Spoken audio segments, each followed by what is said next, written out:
Rex Reviews podcast for one final segment of today's show. As always, our favorite portion, the what if portion, where we throw a hypothetical question your way and see just how far your imagination will stretch. Are you getting scared yet, Patty? Oh, I'm always scared, Rex. Oh, boy. All right. I'm a little scared. Hypotheticals. Well, today has been an awfully dark conversation, so our what if is going to reflect that. Are you guys ready for that? What is our question? Our question today is, what if an outside entity attacked the United States with a biological warfare weapon? Ooh. Something like, in your new book, Mike, was it a parasite you said? Yeah, in Day of Reckoning that came out in June, it's the book involves it's a terrorist plot, and part of the terrorist plot is the use of a genetically enhanced parasite that alters how human beings conduct themselves and think and so forth. A genetically enhanced parasite, kind of like a giant, like a weasel that it burrows into you, or something smaller. Yeah, exactly. Yeah, it gets into it burrows into your brain, and it changes how you think, and it turns you into so in a nutshell, it just turns you into this kind of raving lunatic that just want to kill people. And man, is this something that you can pull out of your brain, or would that kill you? I don't explore that, and again, the reason that I created the book is called Day of Reckoning, and it's everything leads you up to that day when the day occurs, and this all hell breaks loose, and the epilogue is kind of 2 weeks after it, and the entire United States has collapsed because of these mutants are running around everywhere. It's infected everybody. And then I just end the book. It's a one-off novel. There's no sequel to it. So you're as a reader, you're left just wondering kind of the what if, like what's happened and what will happen, and will they fix this? And so I don't even answer that question. So what is I want the readers to figure it out. What's the buildup that would happen here? What kind of buildup are we looking at for the situation to go down? Yeah, so while there's a terrorist organization that I take it kind of out of the headlines in the essence that you've got ISIS is out there, but there's an offshoot that I create, a fictional offshoot called the Bloody Hand. And if ISIS could be even more hardcore, that's what these guys are. Okay. And they're willing to bring about Armageddon to do it. And the only way they can unleash this weapon is to cause a bunch of other pandemonium, a bunch of other attacks that distract us. And so there's several different storylines that are going on. It's kind of it's a story that overlaps another story. So you've got this combined this team of Marines and SEALs that are tracking down where these mutants kind of the lab again, I don't want to give too much away. They're trying to track down where it's being created. Okay. They've already encountered some of these mutants, and now they're trying to track it down to prevent it. At the same time, you've got all these other attacks, and one of the characters is a Muslim teenager that's been recruited into the Bloody Hand to carry out an attack against a school. Now, is this something they release from a vial, or is it something that's transferred person to person, or what? It's transferred person to person. Yeah. Okay. Yep. And so they infect a bunch of their warriors. That's kind of what occurs at the end. But the other storyline is this buildup of they attack the softest part of our society, and that's all of our elementary schools, and that's the big distraction. Wow, yeah. That's what happens at the end. You have just hundreds of elementary schools that are just attacked at the end, and again, that's a big distraction to pull everyone there while they unleash this other thing. Wow. So it's kind of a cliffhanger then, huh? It's I don't. For us, it is. Yeah, for you, because again, I want the reader to determine how they think it will turn out. Absolutely. And again, it's all about the lead up to the day. But the attack on the schools is pretty dark. It's pretty graphic and grisly, and because I think it is the big soft underbelly of our society. We're willing to put security guards in a Tiffany jewelry store, but we won't put any in our schools, right? Yeah. How a society that's how society weighs the value of that, right? It's insane to me. And so, I mean, I've literally gone to the school, our girls' school. I look at it. I mean, that's how my mind works. I'm like, it'd be so easy to and perpetrate an attack like that. It's too simple. Yeah, it's the softest of all targets with the biggest treasure on this inside of it. Absolutely. Oh, totally. Yeah, and so the lead up is these Marines are pursuing this angle, and then you have this other storyline going on at the same time. So there's two storylines kind of parallel, and eventually they interconnect at the end.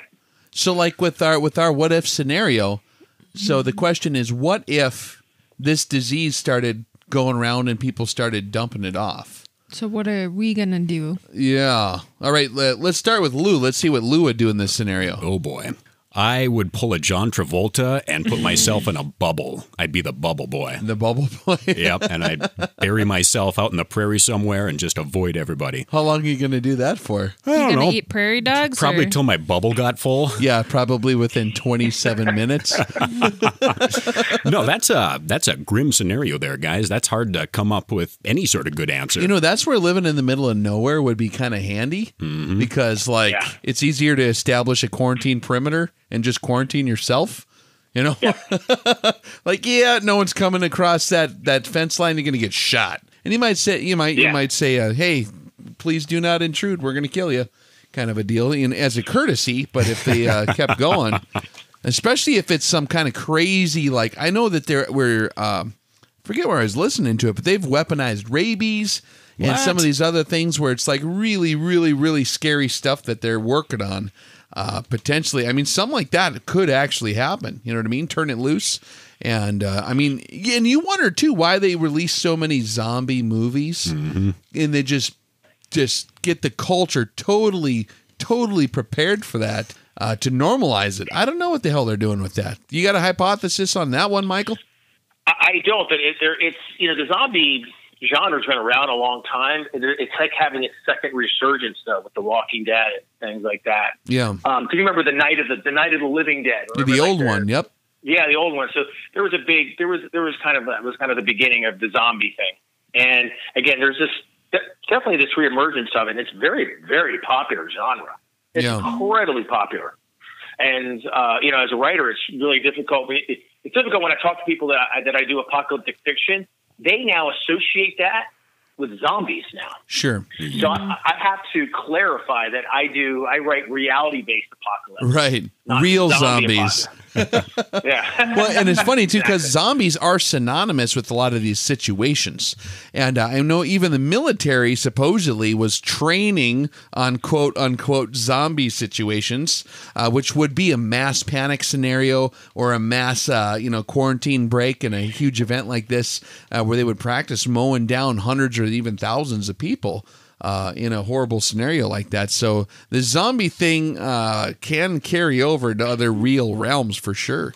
And that's a scary thought. Well, and the influence of certain chemicals and drugs can actually cause people to act very much like zombies. Well, so it's not out of reach that to bath imagine. salts guy that everyone thought that was a zombie for like a couple days or whatever.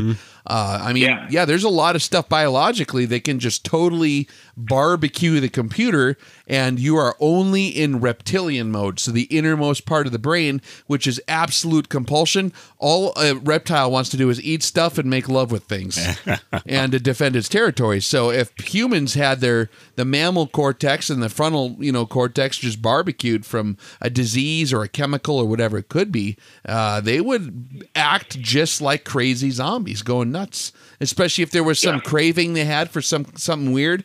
And that's another thing too, is with the injection of the zombie culture in media, if people do get their brains barbecued one day, maybe they injected a really bad thought into people's heads.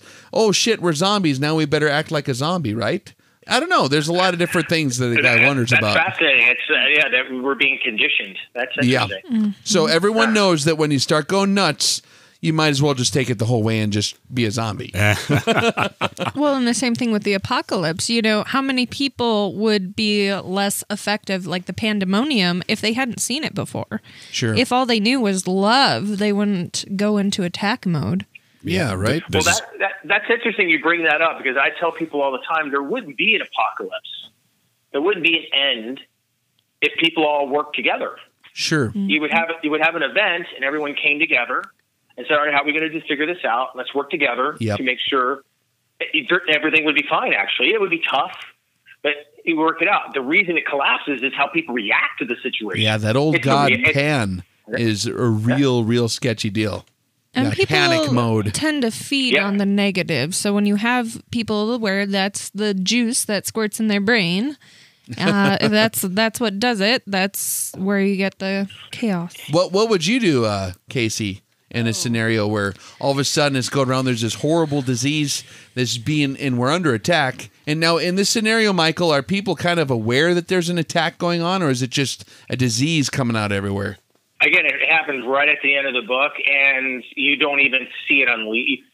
I write about it briefly, about it being unleashed, and that's it. And then you jump forward a couple weeks, and then the last city is there's a military base in Coronado, and this one Marine wakes up out of a coma, and he looks out, and the city is being bombarded, and they're getting ready to evacuate Coronado, and San Diego's like the last city, and the government's destroying it, and before they just head out, they evacuate.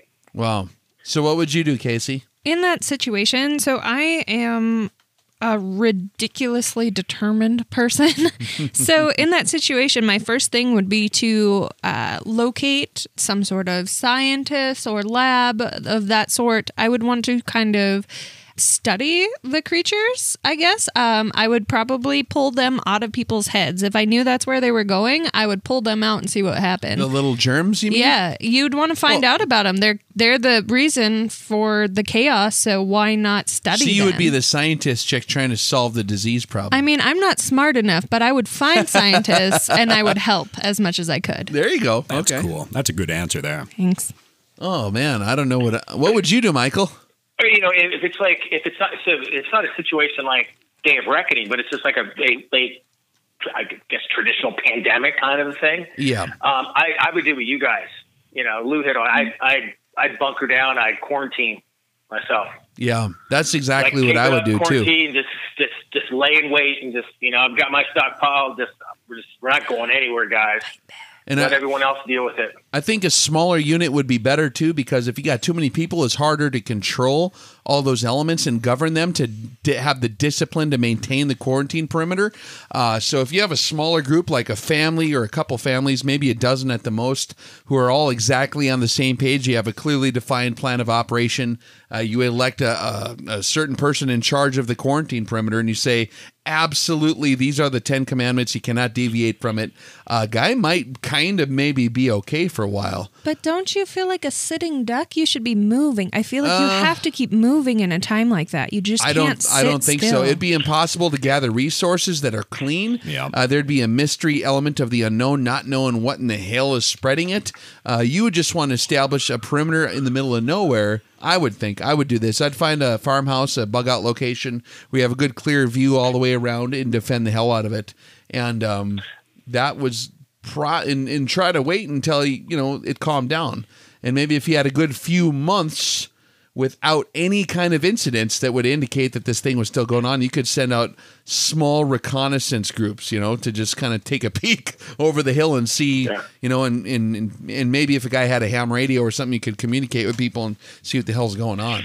So, yeah. In the first week of an outbreak, there would still be the news, and it would be you would have a very good idea of what's happening and kind of what the R naught factor of it was and how fast it's spreading, and so and what you're dealing with and how it's transmitted, and so it's not like an EMP situation where there is no communications because everything's down. So you still, until if it was really bad pandemic and it just spread and everyone eventually got infected, then eventually that all collapses. But in the meantime, you have 24-hour news about it and what's happening and how the government's trying to respond to it. But so it'd be the ultimate horror movie unfolding before your eyes that's coming to get you. Yeah, I think I'd know more about the pandemic, the virus, or whatever it is, by watching television than going out and getting mixed up with it. Sure, absolutely. I wouldn't want to get why would you want to get contaminated? I wouldn't risk that. Now, what do you anticipate the government's response would be to something like that? Would they do the same thing with the quarantines or locking down travel, or what the hell would go on there? That's a great question. I think that, again, I think they would try to get on top of it right away. And again, it just depends on how fast it's traveling. Again, it's all about transmission, right? Mm-hmm. And how it's going. So I think they would bunker down all critical personnel in the government. They would get quarantined right away. Yep. They'd go into some underground facility somewhere. You wouldn't see them again. And they would deploy, forces. The military would be mobilized to go out and try to combat this. But again, it just depends on how it's transmitted. If it's airborne, then oh my God. Yeah, that's horrible. If it's done by blood or saliva or like bodily fluids, then it's a little harder to transmit. Sure. And so it wouldn't spread as quickly. But if it's like aerosol, like even by sneezing, it can be devastating over a few months. You could see a lot of people die. So you've studied some of this to some degree to write the book. What do you think are some actual real-life vectors they could employ, bad guys? What classes of parasites or critters are we talking about here? I think, I decided the parasite thing because I thought it was kind of a fun interesting, different thing. Yeah. And it would not necessarily be a weasel-sized parasite as I first talked about? No, not a weasel. That'd be pretty interesting. Okay. I can totally see, a creation of some kind of synthetic flu virus. Yeah. I see that just makes sense to me where, they take a Spanish flu, they synthesize something even worse. Yep. And then unleash that. And the thing about that is you could really get a widespread on that before it would, if you could have a delayed reaction to where it wouldn't kick in until a week or two later, but you just carried it around and spread it. Oh, yeah. You make the incubation period like 2 weeks. Imagine that. Yeah. But in that 2 week period, you're contagious. Oh my God. Yeah. And you're infecting a lot of people. And there's probably a lot of people who have the capability to breed stuff like that, just at smaller labs too. So that actually could potentially be a huge danger. I'll be honest, talking to you, Rick, I'm surprised it hasn't happened. Yeah. When I was in school, that was one of the things I was actually surprised too. When we were learning about nuclear warfare and stuff, I always thought that the smartest way to kill a bunch of people would be a biological weapon. Well, if you look at the human population trends and how it oscillates, it goes up and then an event happens and brings her back down to reach equilibrium. Then it goes back up again, and then it comes back down. And it can't overshoot its carrying capacity. There's usually a natural mechanism that kicks in and puts us back in check. And right now, with 7 billion and counting, it's pretty much in that rhythm point where we're overdue. And even when I was doing some of the heavy-duty biology classes, our professor said, man, it's amazing. This scenario has not happened yet, just like you said, Yeah, I mean, I'm not an expert on it, but, I've listened to people that are. People are definitely in the know, and they're shocked, too. They're like, it's just, it could be something that starts tomorrow. It is. It's surprising that some kind of a pandemic hasn't broken out. Yeah. What about the Ebola situation? Do you think something like that is a super big danger, or? Well, the thing about the Ebola which is different, it's blood, and it's just harder to transmit that. So it's just difficult. You have to be hanging out with the dude for a minute. Yep. Yeah. And it's very tough to be, if that became kind of, if they were able to somehow, synthesize that vector into something that's, then again, oh my God. Yeah. But, it's more the flu stuff that seems to be, that has the ability to easily transmit. Yeah. And it can be very, very lethal, as proven, back in the day when they brought it over here for the first time. Mm-hmm. Talk about a biological weapon attack. Yeah, my cousin almost died from, was it the H1N1 last year? Mm-hmm. Wow, yep.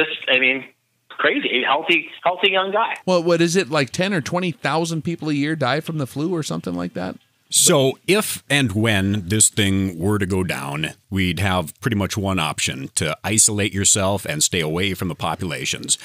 So my question is, if you've got a bug out location and you're prepared for this, what should you have in your bug out location?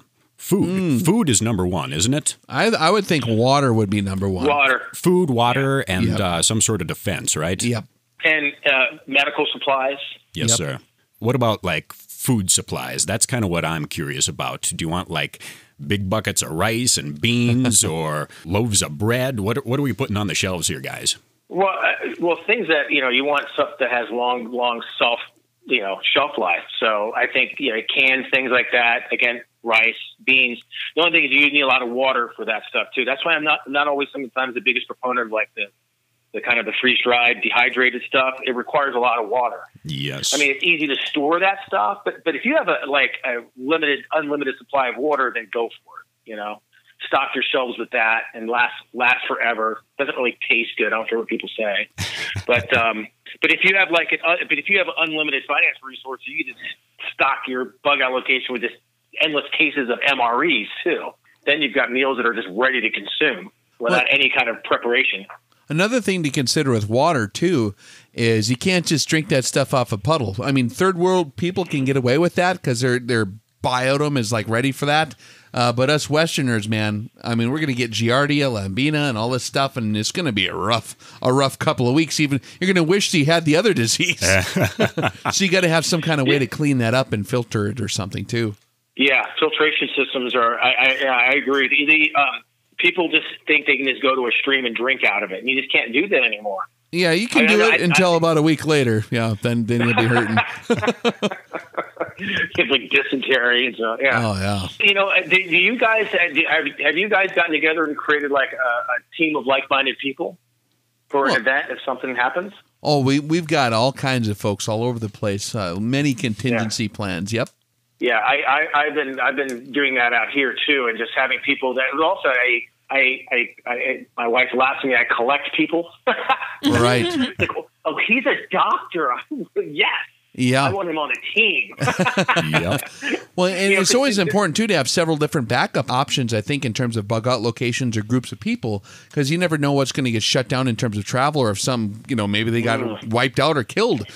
So I think there's always got to be a primary. Like I have my primary plan, then I have a secondary and a tertiary and a quaternary plan. You get all these different levels of options. I think would be a wise way to do it too. But just maintaining good general relationships in rural communities nearby with people and just maintaining a solid, authentic relationship with everybody in the community is going to be like worth its weight in gold when the shit hits the fan, because they're going to be more apt to help you. Mm-hmm. Yeah, people want to work with people they like. Yeah. I mean, that's just common sense even in the world that we live in now. They don't want to work with a-holes. So, no, it's just true. I mean, it's been proven. Anyway, but I think I mentioned in the last segment about, I was getting on like these 4 pillars that I talk about, and I've got, mindset. I think mindset's key. If your head's not in the game, you're probably not going to last long. Yeah. But then fitness is something I think so often gets overlooked. That's why I've been eating a lot of cheeseburgers lately, so that when the apocalypse hits, I basically get to sit in the basement for at least 6 months and everyone else starves to death. The reserves. It really is. It's definitely something I think it gets overlooked a lot. And people learn, they might learn some skills, or I see people buying resources, but they never go train with them. They don't know. They have a bug out bag in their car and they never pumped it with it. They've never taken it out. They've never, I think, again, fitness, I think, is key, because you don't know where you're going to be when something occurs. Yeah. And you might have to be humping for 10 miles, 15 miles. Yeah, walking even just 10 miles can be quite a chore for someone who hasn't done that a lot lately. What are the other 2 pillars, Michael? We've got mindset and fitness. Yeah, so the 4 pillars I've got are, mindset, resources, skill sets, and fitness. I think those things are key. That's a solid lineup. So what kind of skill sets are going to be valuable in this situation? What kind of dudes are you looking for to recruit in your little clan? Well, I mean, I think skill sets not to just try to recruit, but that you also just learn the basics of. Like I was talking to a couple guys this morning, and just as Marines, we are even though we have corpsmen with us, we're still taught basic triage. We're still taught how to do basic first aid. And specifically in like a combat situation, you know exactly how to handle yourself. If your buddy's sitting there, bleeding out, you know how to address that right away. Yep. In fact, you can see that in the Las Vegas shooting. You see a lot of these service guys jumping at it, providing first aid care because they know how to do it. Yep. and again, so I think it's about gathering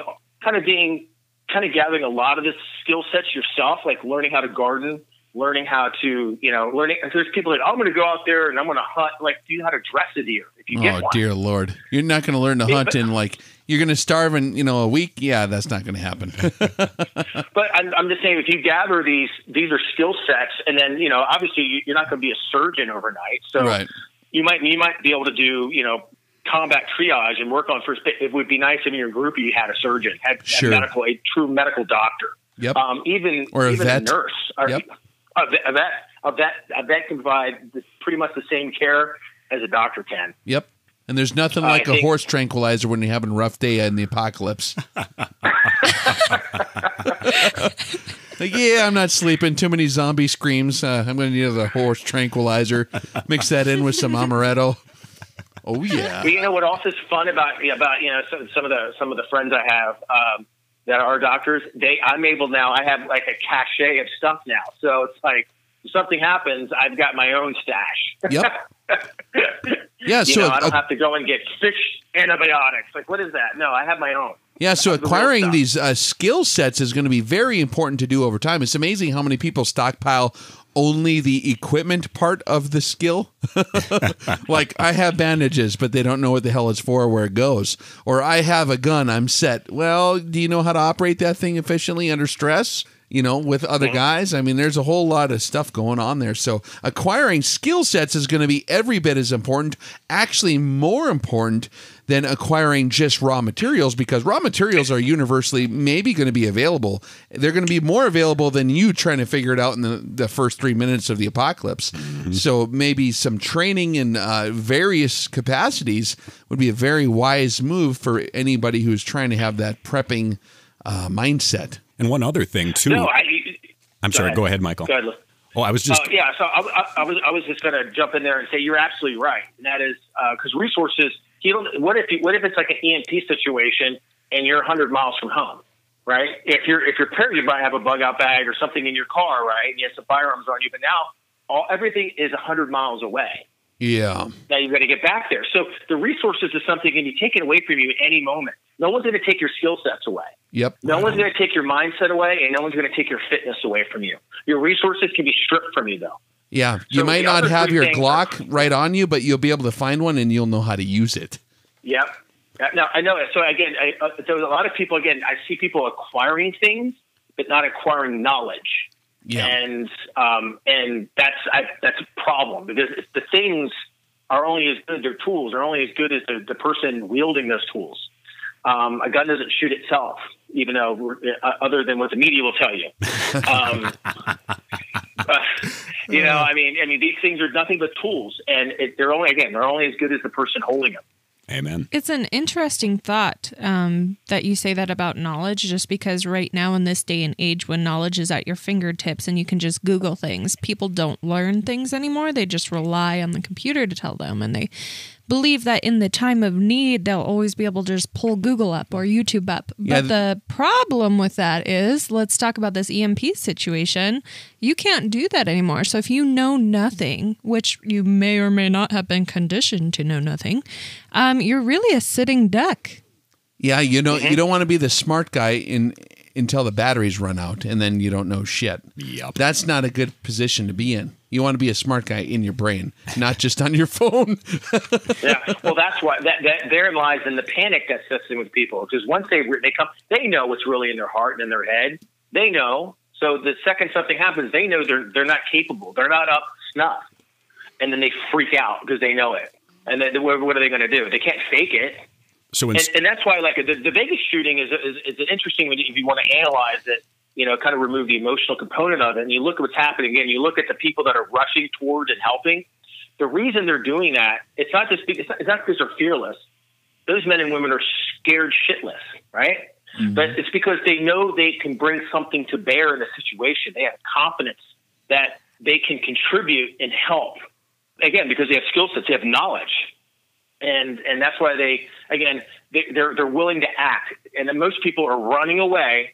Those people, I'm talking outside of law enforcement. That's what they do. They have the equipment, they have the mindset and the training to go and combat a situation like that. talking about the other people that were there in the crowd, the ones that were helping and rushing. But they know in their head when something just happened, they know they can add and provide support because they have the knowledge to do that. You can see it right when something happens, people that act. So in today's modern age, when, like Casey said, knowledge and the world of information is at our fingertips, maybe we should spend our downtime enlightening ourselves a little bit rather than playing Angry Birds. Mm-hmm. Instead of trusting the cloud to hold your information, Lou, you need to use your own brain. You want to have a well-rounded skill set, though, too, Lou, for anticipating all different scenarios. And if you've ever seen Alfred Hitchcock movie, The Birds, Angry Birds is a very good way to prepare for that. So that's a bad example, but I do know what you're saying. I like that. And one other thing here that I thought of earlier is that in this particular scenario, even with your 4 pillars, you've got a lot of X factors that come into play after a certain point. For us here up at the Rex Cave in the upper Midwest, everything will be pretty honky-dory until wintertime rolls around, and then it's going to be a different story. You're not trying to survive the hordes of zombie critters out there. You're just trying to stay warm enough to not die. And you, sir, Michael, down in San Diego, you've got like paradise on earth 365 days a year down there. The weather's picture perfect from what I understand, but you've got a lot of people down there, man. And that's 2 different elements. Yeah, and yeah, it's all about location, right? Each climb and place has its own unique challenges to it. Exactly. Yes, sir. You know, that's why I think it's important to learn the skills that we were talking again in the last hour. That kind of, there were people living in the upper Midwest through winters, 100 plus years ago. So it can be done. I mean, people survived without technology before. It's hence why our society is here today. So these things can be done. They're not impossible. It's just that, and there lies again the problem with the E&P, the grid down scenario, and why it's not that we can't survive. It's just that we now have a society that doesn't have the skills to survive. Yep. And we've structured a society. That is dependent on those things. And when they go away, they don't know how to harvest food. They don't know how to gather water. They don't know how to do anything except they think meat comes from the grocery store. It does, doesn't it? Everything in our society today clings by a very thin electronic thread. And as soon as that is disrupted, well, we're in for a rude awakening, I'm afraid. But if there's one thing Star Wars taught me, it's that if I'm freezing, I just have to get inside an Ewok. An Ewok? That's the little fuzzy teddy bear looking guys. Oh, oops. Wrong one. I think that's horribly morbid. Or something. Yeah. That would be interesting. I want to see that. We'll have to write. It'd be a tight fit, Casey. I know you're into fashion, but that'd be like a bikini type situation, like a cave girl. I'm horrible. I'm sorry. The Ewok bikini. You know what an Ewok is, don't you, Casey? They're the little fuzzy teddy bears on Return of the Jedi. Hey, they're kind of evil. They hurt R2-D2. No, what was the Tom, or what do they call that thing on Star Wars? Yeah, Tauntaun. Yeah, a Tauntaun. Yeah, there you go. Okay, well, getting one of those then. The Ewok's a tight fit. So, out of these 2 different scenarios that we talked about, Michael, EMP and also the biological attack, which one do you think would be more detrimental, and which one is more likely to occur in your opinion? A pandemic is more likely to occur. Okay. Not necessarily like the one I have, in the book I wrote about, Day of Reckoning. I think just say like we were talking about a little bit ago, like some kind of virus, like a flu virus type thing that's on steroids, right? And something like that is, I think, like we were discussing, is very, very possible. And we were talking about how we're surprised it hasn't happened yet. So I think that's really, really highly probable. And then what was the first question you wanted? Yeah, which one would be more detrimental? It depends on how the virus. It can almost be equally detrimental. I think we kind of laid out the EMP scenario. It can be if the entire grid is down and you have other factors at play. The loss of life can be staggering, and the loss of life could also be staggering in a pandemic as well. Sure. And then you have the same effect potentially if people, the pandemic took down society so far to where people quit going to work at the power plant or the bank or the fuel depot or the refinery or whatever. It would be maybe more of a warning time with the pandemic. But when it's actually going to physically kill you rather than the circumstances killing you, it's a whole nother level. Yeah, no, I think we mentioned that, right? It's like, you would have television for a period, but if it got bad enough, eventually that goes away and everything shuts down because it's spread everywhere. And then you're right, the nuclear, no one's showing up for work anymore. Well, yeah. So in this new book you got, can you repeat the name one more time? Day of Reckoning. Okay, and that's available at Amazon. And actually, right now you have a kind of a special deal. You want to tell us about that? Yeah, I've got Day of Reckoning available for 99 cents for Kindle downloads. You don't have to actually have that tablet. You can actually, if you have like any kind of, you don't have to actually have the like Kindle tablet. You can also have like an iPad or anything like that. And you can download it on the Kindle app onto an iPad. Okay. And and read Kindle books that way. And also the print version is I have it reduced as well. Down to $12.99 for the print version. Good deal. So we can get the real paper version just in case. Just in case the MP thing actually happens? Yeah, exactly. I'm going for the paper copy. And then in the back of the book, I've got a sample of the first chapter for my new trilogy that's coming out called Driver 8. What the hell's that about? So Driver 8 is a true kind of post-apocalyptic in kind of the vein of like a Last Babylon kind of a thing where you're 19 years after a nuclear holocaust. Okay. Like Book of Eli. So it's funny you mentioned that. It's kind of a mashup between so they're not identical, but there definitely was inspired by like Mad Max and Book of Eli kind of mashed together. Yeah. Gotcha. Well, that sounds fun. What happens? It's you're following a guy by the name of Kyle Grant, and he is Driver 8. He works for this new dystopian society called the Collective. Okay. And takes place in Colorado. Oh, a Colorado version of Mad Max. Have you ever spent much time in Colorado? Is that why Colorado, or? Yeah, I've spent time there. Yeah, I spent a lot of time in the upper Rockies too. Like really? I used to live in Idaho for a period of time. Yeah. Neat. Beautiful country. I love the mountains, yeah. I've got a question about your perspective as a writer here. Having been published and then also offering your works on electronic things like Kindle and what have you, how do you feel about that with having everything electronic and not on a paper copy? Because I've grown up with books my whole life, Michael, and that's one of my favorite things is reading and writing. And the advent of electronic books, I still have a hard time getting behind it. I love to have a paper copy in my hands. Yeah, it's what's interesting. If you look at the business side of writing, electronic books comprise about 60% of all sales. Oh, really? It's easier to obtain. I'm not unique in that. That's pretty much the industry standard that's out there. And it comes down to, yes, you can have one Kindle or one iPad and have 100 books on there, right? Yeah. Secondly, they always tend to be less expensive. So there's a cost basis too for people to, that are like voracious readers. Instead of dropping, $12.99, $15.99, $19.99 for a book, you can buy them for sometimes like a flash sale like mine at 99 cents for a full-length novel, up to $10. But most of them, the sweet spot for a lot of Kindle books tend to be between $2.99 and $5.99.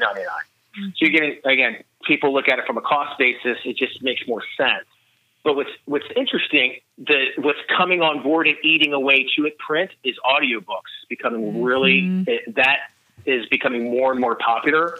And we're not talking about tapes or discs. We're talking about just downloaded and streaming, because most people have smartphones, and most people's cars now are Bluetooth capable.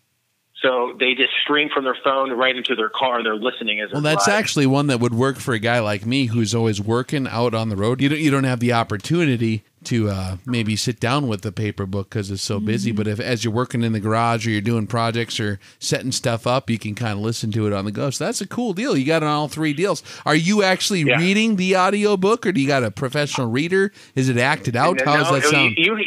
You've heard my voice. There's no way you want to hear this thing for like 12 hours straight. Are you kidding me? Thank God.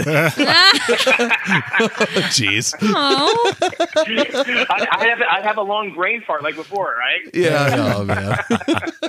Why is this guy not talking? What is wrong with him? It's a dramatic pause. There you go. Yeah. No, I have professional voice talent that does my books. I have a production company in Colorado Springs. They kind of act it out then, or how does that work? Well, you've listened to audiobooks, right? Sure. Yeah, very limited. Yeah. Yep. Yeah, I mean, I've never seen them actually in action when they do my books, so I don't know if they're acting it out, but I can imagine they're probably, as they're reading it, they might be kind of animated a little bit. Yeah. What's your favorite color? No, What's my favorite color? I'm just messing with you now. I'm sorry. And yes, I do take long walks on the beach. Was that where we're going here? Boxers or briefs? Boxer briefs, man, the best of both but worlds. Going back, Lou, Sir. Going back, if none of these dark scenarios that we're talking about tonight ever come to fruition, and our society continues to roll on unencumbered for the next 100 years, you're going to see print books go away completely. Really? Gone forever. Oh, yeah. don't say that. It'll be in a museum, Lou. I really like a good book. Because look at it this way. Kids, and, you guys were talking about conditioning, how we are conditioned, but it's also just look at children, right?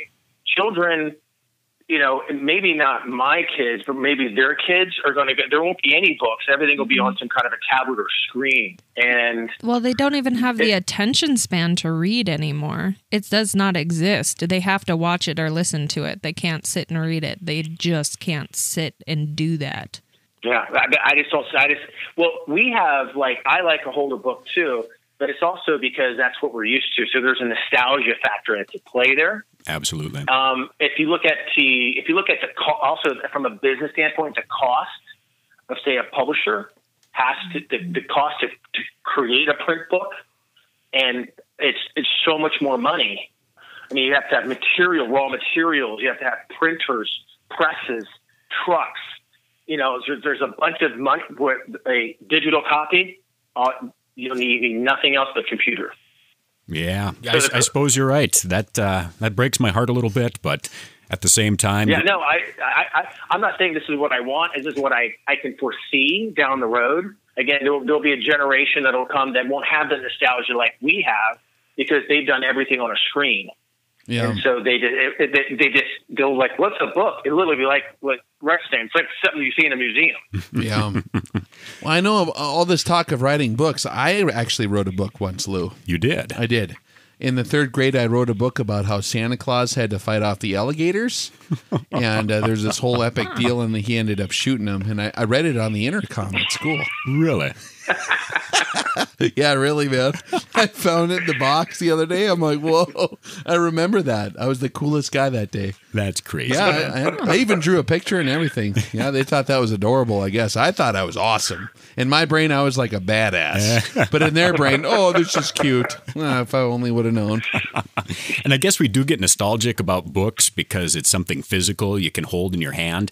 And we look at electronic reading on a tablet or a screen, and it doesn't have that same kind of interaction, I guess. I like analog. I like ink on paper. There's some stuff with screens, man, that's bad for your health. It is hard on your eyes. It's hard on your brain, actually. Yeah. Yeah. I guess we look to the future, and everybody's going to be looking at a sheet of glass and reading off of it there, and they'll look back to the past and be like, well, what are you so hung up about with your nostalgia? People were just sitting around looking at ink on dead trees. That's all it was. I tell you what, Lou. I think that 100 years in the future, we're going to be reading books because I'm thinking that we're going to be like on an Amish 1700s level technology. It's going to be that Third World War, Mm-hmm. You don't know what that's going to be fought with, but the Fourth World War will be sticks and stones again. So I think that that's probably true. In 100 years, I want a flying car, man. That's all I want is the flying car already. Been waiting a long time. Here's what's crazy. It's 50 years ago. They're like, what are they going to be doing in 2017? Flying cars. No, we're deciding which bathroom to use. I mean, clearly our society's crumbling before our eyes. Yeah. And we should have been in flying cars and have a colony on Mars. Now we're worried about, we're like devolving. Yeah, isn't that amazing? It is. It's a serious misallocation of resources. That's well put, sir. That's what happens when Rome gets carried away with too much prosperity, man. Too much bread and too much circus. That's a whole nother interesting topic you can go on too. I agree with that. Creates a soft man. Well, you know what? I'll tell you what, man. After visiting with you, I'm actually going to buy these books, and I'm going to read the whole series. That's my plan. Or get the audiobook while you're driving around. That actually could happen. That would be very, very good. That'd be a hell of a lot better than listening to CNN all day. Oh, for God's sakes. But no, this is right up my alley, man. This is what I think a lot of the viewers are into. And another value of reading even fictional accounts. People think, oh, it's only a fiction.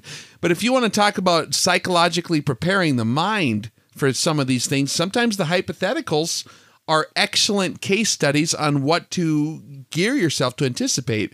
There's a lot to be learned in hypotheticals. It's like brainstorming ahead of time. Yes, sir. And if a guy goes through enough potential scenarios or even historical examples, when things like this do occur, it's not going to be as much of a surprise. And you're going to have a million different mental tools at your disposal to know kind of how stuff might play out and what to anticipate. So it's actually not spinning your wheels. It's actually time well spent for preppers to read some of that stuff. And I know that we passed around that book by James Wesley Rawls before. Stuff like that can be incredibly helpful. And even stuff like you're talking about with the scenario at the EMP, just kind of anticipating what all could happen by, reading a story of what could happen is going to maybe save a guy's family. You know what I mean? So I think that it's totally worthy time to spend. I agree. And it's also when I was when I got all captivated, and maybe that's the wrong word, but when I got concerned about the possibility of an EMP, and when I was deciding to write it, I was like, how do I? I said, no, I should make it very dramatic. Because if I want to shock people, and people, there's a different. So if I'm trying to bring awareness to something, I think fiction does a really good job of bringing awareness, because you create characters, and when the reader's reading it, they're not just reading just words. They're getting a connection to the characters. Yep. They're bonding with them. There's an emotional connection that's happening. And so I've had it so many times, specifically like close friends that read it, like, oh my God, I had no idea this is a real thing. This could happen. And I see them literally start to become prepared. Because they're reading a book and they're just raptured and it captivated by what's happening. Like, oh my God. Yeah. Because they've created that emotional connection. And otherwise, if I just gave them just like 150 kind of theses on EMP, their eyes would glaze over and they'd be asleep by the third page. Yeah. So that's why fiction can be a really good way of bringing awareness to things to the average person. One of the best communicative tools we have at our disposal, because it takes into effect all different colors of the picture, emotionally, psychologically, socially, everything gets incorporated into it rather than just the raw mechanics of the situation. I think that's why like some of the greatest books on earth, like the Bible, even use like full stories to communicate a point. And so it's a great way to upload information into one's mind, is to have it in the full dynamic template that humans were really designed to absorb information, is by people talking to each other in story form. That's the power of literature, man. Amen, brother. One final question from me, Mr. Hopf. Who are your biggest inspirations as writers? Who are your favorite authors? Ernest Hemingway. Even when I was a young man, when I went in the Marine Corps, I read like all of his books. My favorite is For Whom the Bell Tolls. And also I like Hemingway's story. He kind of inspired me when I was a young man. I had all the ability to go to college, and I just told my parents I couldn't do it. I wanted to go see the world. I wanted to be part of an expeditionary force. I wanted to travel to exotic lands, meet interesting people, drink their beer, and shoot them. That's kind of what I wanted to do. And so I thought, I couldn't do any more schooling. I just didn't want to read about experiences. I didn't want to just hear about someone else's. I wanted to create my own. And Hemingway was kind of that man. If you know his history, he was, clearly a flawed man, a conflicted guy in his later years specifically. And but yet all of his adventures are really romantic to me. He's like, World War I, and then the Spanish Civil War, and all these things. He was definitely an action guy and knew his stuff. And I don't know, I just was really attracted to that. And his books are just really good. just action, just really good stuff. Kind of more of a modern American literature, because literature's changed over the years, and how people consume literature has changed. So, yeah, he definitely is at the top. Ernest Hemingway. Excellent. Do you ever read any Kurt Vonnegut? I have not, no, but I'm familiar with him. In the essence, I know who he is. He is one of my favorite sci-fi authors of all time. And if you ever get a chance, I'd highly recommend you checking him out, because a lot of his stuff that he wrote back in the 60s and 70s, you read it now a couple decades later, and a lot of it is very prophetic. Like the sci-fi genre tends to do that sometimes. It does, right? Yeah. Have you picked up any of Robert Heinlein? I'm not familiar, sir. Yeah, you should. Do you like military sci-fi? Oh yeah. Yeah, so check out Heinlein's book. It's called Starship Troopers. Don't pay attention to the movie that came out like a decade ago. It's nothing. So the book, it's a short read, and he wrote it in the mid 1950s. So good. We'll have to Very check that good one out. military sci-fi. Yeah, it's a quick read. I think it's about 150, 200 pages in length, but it's really good. He's got some other ones out there too. Beautiful. My reading list grew exponentially today, guys. Mine too. I'm excited. Well, yeah, I hope this deal works out awesome, man, and we're excited to be able to talk to you about this at the grand opening event of the new one, and I'm going to go back and definitely fill that in. There's so many different things that can happen, and EMP is one of the things that's always kind of got me worried, you know, in terms of like when I'm so far away all the time, every day, way out in the bush, you know, with what I do. That's something that would suck, you know, is having to get back to town walking or whatever you got to do. So that sounds like a pretty good read. I know a lot of other folks have that on their mind. It's a common question we get quite often. So I think that that's probably one of the better resources to point them to is here's a whole plethora of everything that could happen from multiple angles. And I do like that, how you talk about your book incorporates not just one particular little story, but a whole wide angle view of what it's going to look like all over. And I think that's going to satisfy a lot of people's curiosities on what could potentially happen in that situation. Yeah, I've always been intrigued. Again, like I told you earlier, that's why I included them, because I wanted people to think about it, specifically the military angle of it. Yep. It so often gets put over to the side, or a lot of writers treat the military, again, as like this monolithic kind of thing, and everyone's in lockstep with each other. And that's just not the case. It's not how we are as people. So it has caused a lot of debate, by the way, what happens in there. Well, that's the mark of good literature, is one that causes controversy. Absolutely. Any final thoughts for today, Mr. Hopf? Anything you want to get off your chest or enlighten us with? I just want to thank you guys and show you my appreciation for having me come on and, you know, talk about all this stuff and talk about my books. I really, really appreciate it. Thank you.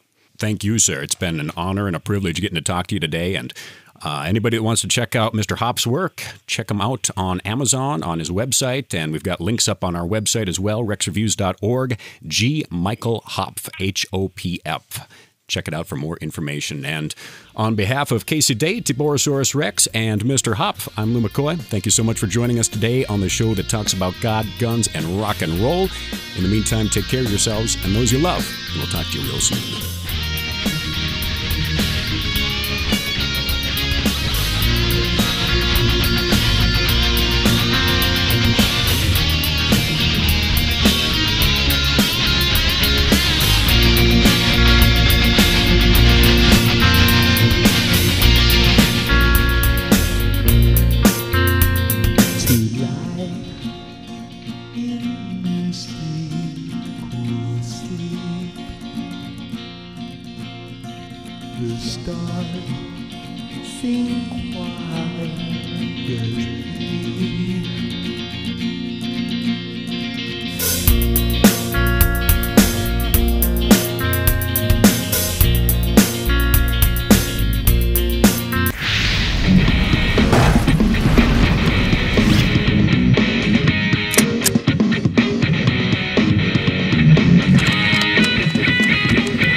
trembles my leg. So I went to the doctor and he gave me a leg. Now she waits, some of us are dreaming, and hope that she kills you instead of leaving the name. She's a minefield, she'll bite your body from your soul.